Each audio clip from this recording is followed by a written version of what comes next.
Hello and welcome to the K Live podcast. I'm K Live, your gracious host. I'm also the star. And you know what? I'm not even going to call this a podcast. It is my first video. Really, it's just going to be me talking and giving my opinions about stuff that I find out, stuff that I read about, my unbridled, unasked for opinion. I'm going to give it. Once again, it's my first podcast, so y'all be easy and listen. If you start to feel my vibe, I appreciate you. Please like, comment, and subscribe below.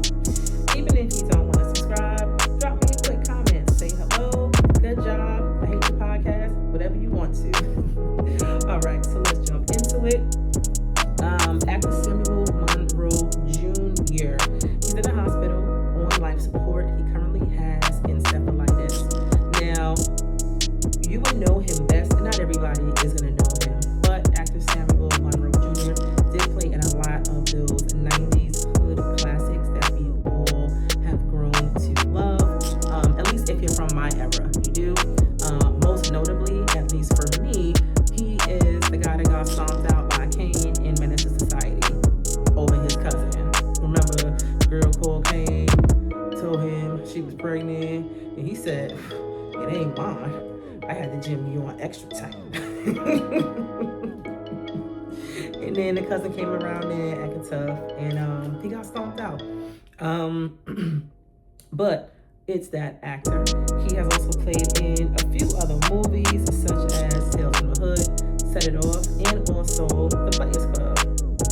If you remember from The Players Club, I don't know. I feel like in every movie he doesn't play like a good guy. Like he always plays like a not so great guy. You know what I mean? I don't know. Players Club, he was a real asshole. Absolutely. He was real messed up. But anyway, I digress. This man, he's in a hospital and he has meningitis. For those of you who do not know, meningitis is an inflammation of the meninges around the brain and spinal cord. What the meninges do is protect the brain and spinal cord. So when I guess that's inflamed, it cannot do so, and he is suffering because of it. So definitely do hope that he pulls through. I know that in recent years there's now a vaccine for meningitis. I got it, my kids got it. You know, if you are a person that doesn't mind doing the vaccines, I would say absolutely do it. Meningitis is a pretty serious disease, and even if when he does get better, he might still have ongoing issues, ongoing complications just from having the meningitis. So yeah, I do hope that he gets better. Now, his family did start a GoFundMe. They didn't put the name of the GoFundMe anywhere, but I'm assuming if you just go to the website, go to the GoFundMe website, and just type in his name, Samuel Monroe Jr., Monroe Jr., it should just pop up and you can donate. The family is asking for help with his medical expenses because it is expensive, you know, regardless of how much money that you have. To be treated in the United States, especially when you're in like a life-threatening condition, it's really, really expensive, and it creates a real hardship for the family. So anybody who wants to donate could donate to his GoFundMe right there. And you know, I definitely pray that he gets better. You know, I pray that he comes back, and I also pray for the family's strength. Right, prayers up for that actor and his family. And in other news, oh, congratulations to Chrisean Rock, who recently won her first boxing match. That is really awesome. You know, I gotta say, I'm not really a fan of Chrisean Rock because of everything, you know, in the media, etc., etc. But I do like who she is when she's not attached to Blueface. I do like how she is. She's not too different, but she's not so crazy either, you know. I definitely know that, you know, when you're training for boxing and, well, for any sport really, like you can't really smoke or drink or whatever. So that's good for her if she really did stop that. I really pray that she has. She seems to be on the right track. So that's good, you know. She has gone through a lot of things. A lot of people say a lot of things about Chrisean Rock, but, you know, we're all crazy in our own rights, and I pray for the best. I hope she continues to win more and more fights, and I hope that she also decides to, well, you know what, I'm not going to say that. God bless Krishan Rock Jr. Okay. And on to the next thing that I saw. So this was a big one that I found very interesting. 50 Cent, once again, is back in the news. He's currently being sued by a former employee named Monique Mayer. Now, Monique alleges that she was fired. Okay, she was asked by 50 Cent. Now, let me just take it back. Do y'all remember a few years ago when 50 Cent, he was being sued by this other lady for some other reasons, which I'll go into later. And then he filed bankruptcy. So Monique Mayer, she's alleging that when he was going through that bankruptcy thing, he asked her to do two separate things. The first thing that he asked her to do was put some of his assets in her name. So I guess he didn't have to, file it for bankruptcy or whatever. He was basically trying to ask her to hide some of his assets, allegedly. Okay, this is what Miss Mayer is alleging. I don't know what's true and what's not, but this is what she's saying. And Monique, she worked for him for 12 years. Okay, she worked with him for 12 years, and not just like worked with him, like she worked closely with him. Like she has intricate knowledge of the business. She knows where the bones are buried. She knows where the money is. She knows the passwords to get to everything. So she was like that. She's one of those people. And it's kind of dangerous to be one of those people too, because those are the people that, they'll know everything, and then all of a sudden somebody will be like, oh, this person knows too much. It's time to get him out of here. You know what I'm saying? So, but I'm glad that didn't happen to her. And she's just suing him. So, yeah, so that was the first thing. He asked to hide assets. Now, the second thing that she alleges that he asked of her was to document a phony police report. All right. He wanted her to call into the police station and say that another man from his staff stole a $600,000 car, right? Blaming the guy. She's like, no, I'm not going to do it. It is illegal. All of this is illegal. Of course, I'm going to get in trouble. I don't want any parts of it, as she should. However, since then, Miss Monique is alleging that she was fired, blackballed, and until this day still gets threatening phone calls and intimidating text messages and emails. Once again, this is what she is alleging. Not sure if it's true. We don't know what's true. We don't know what's not true. What I can say is that we all know that 50 Cent is hella petty, okay? We all know that. We all know that he can hold a grudge. And it seems like 50 Cent is one of those people where he's not going to rest until he gets you back for whatever it is that you did to him. He wants that get back.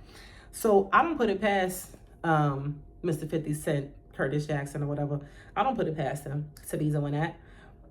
But on the other hand, do he really got time to do that? He got so many things going on right now. Do we really have time to make that happen? I don't know. But what I will tell you is that, once again, this is not the first time that he's being sued.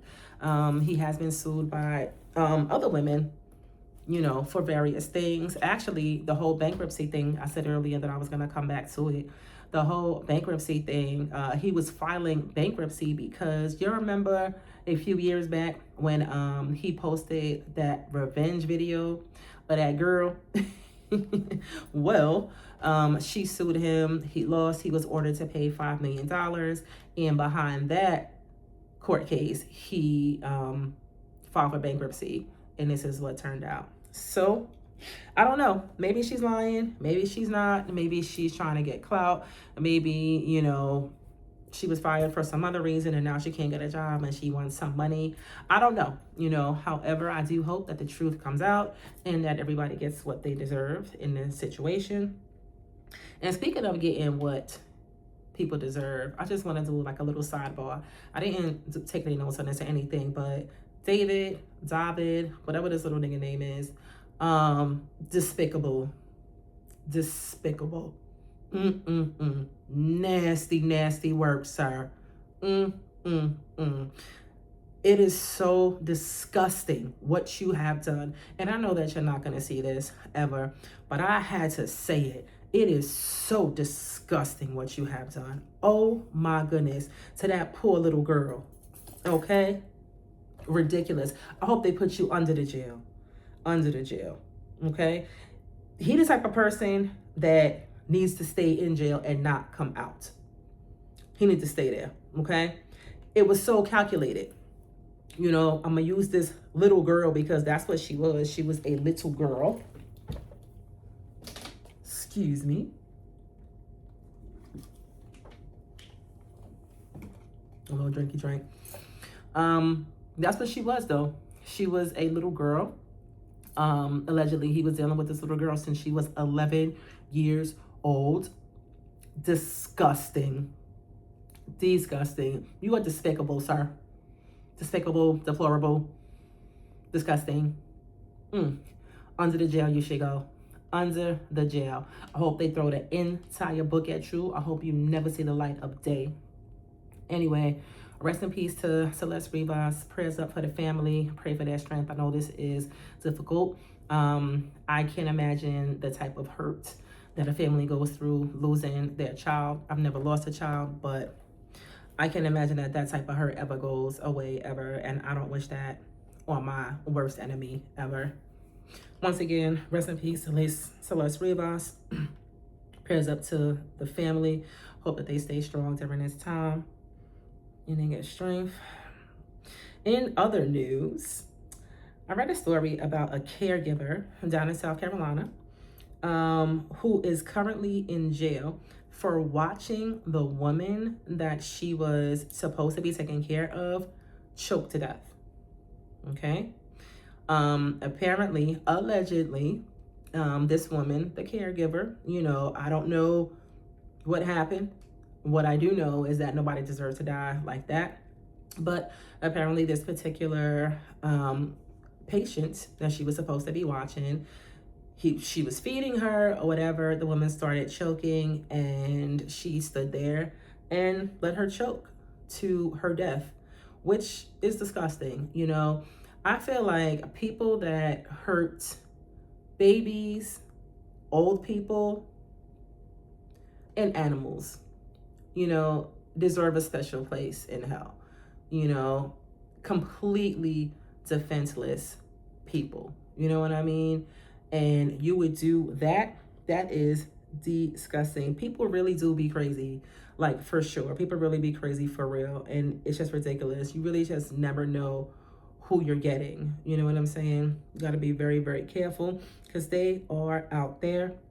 But to make matters worse, because there were surveillance cameras in the patient's home. So to make matters worse, she was also seen on camera earlier that day abusing the patient. So I guess this was like a progression, you know what I'm saying? And who knows how long she had been abusing this patient, you know what I mean? Who knows how long she had been abusing other patients, you know what I mean? Who knows how many times she has done this, you know?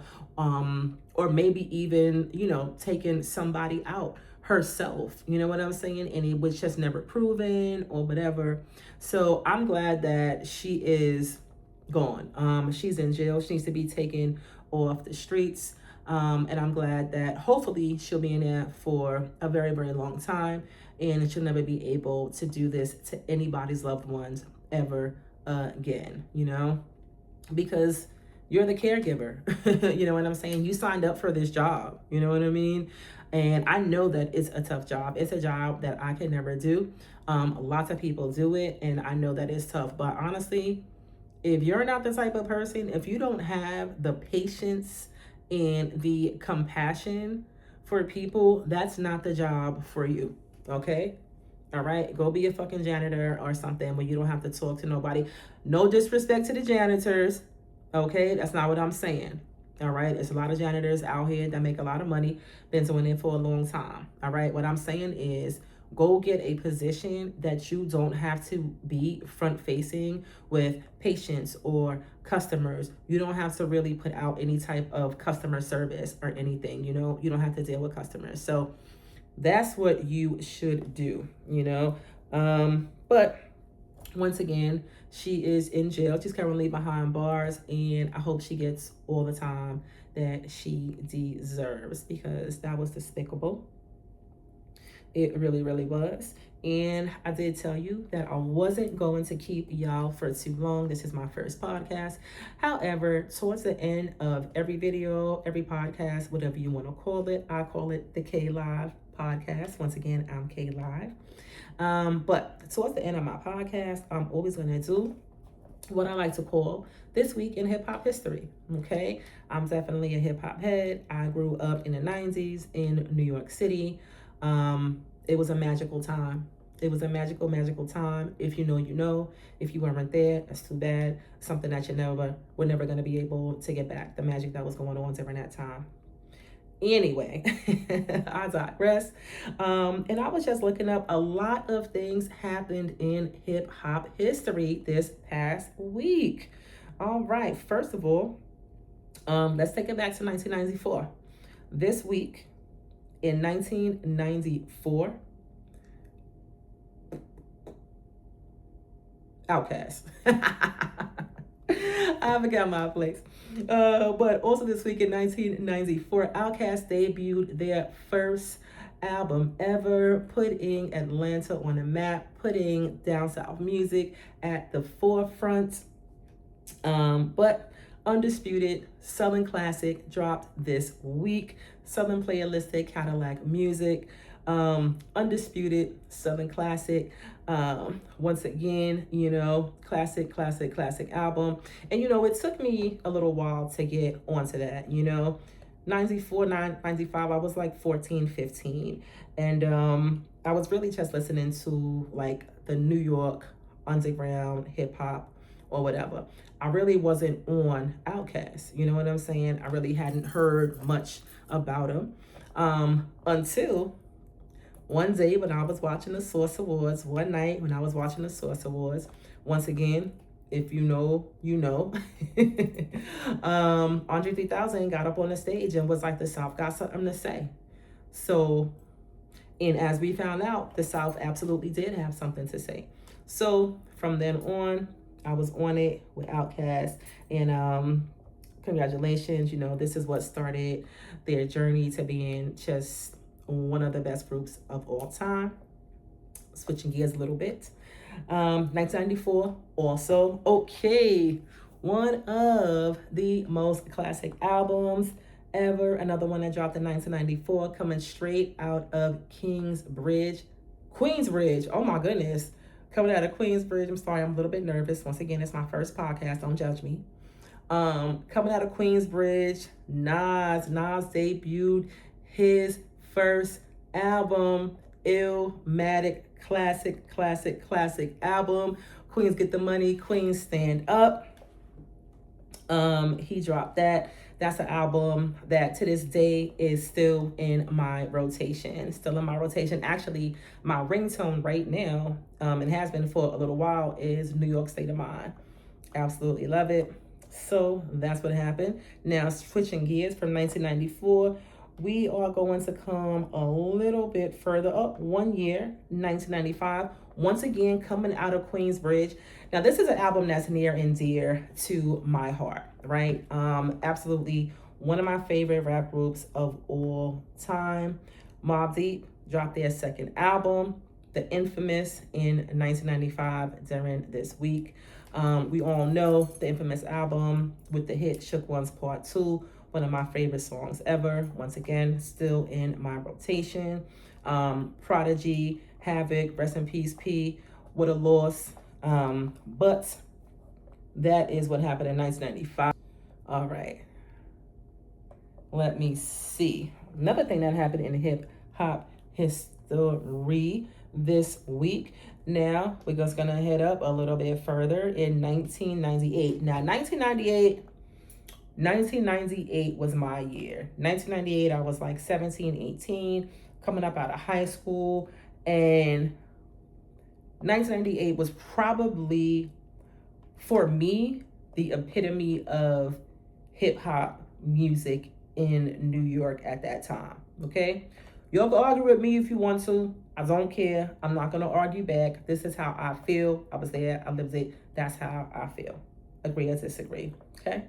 But once again, you're more than welcome to put your opinions, even if you agree or disagree, down in the comment section. Like and subscribe. Thank you so kindly. Lastly, 1998, last but in no way least whatsoever, Big BX, stand up. NY, stand up. Bronx, stand up. My hometown. Rapper Big Pun dropped his debut album, Capital Punishment. Capital Punishment, absolutely one of the classic albums. Not necessarily a no-skip album for me. There's a couple of songs that I skip over, but definitely some really good classics there. And it's a classic album. You know, he's definitely helped to put Latino rappers on the map and get that respect. Him and Fat Joe. Shout Fat Joe. Shout out Terror Squad. BX all day. BX stands up. You know how we do.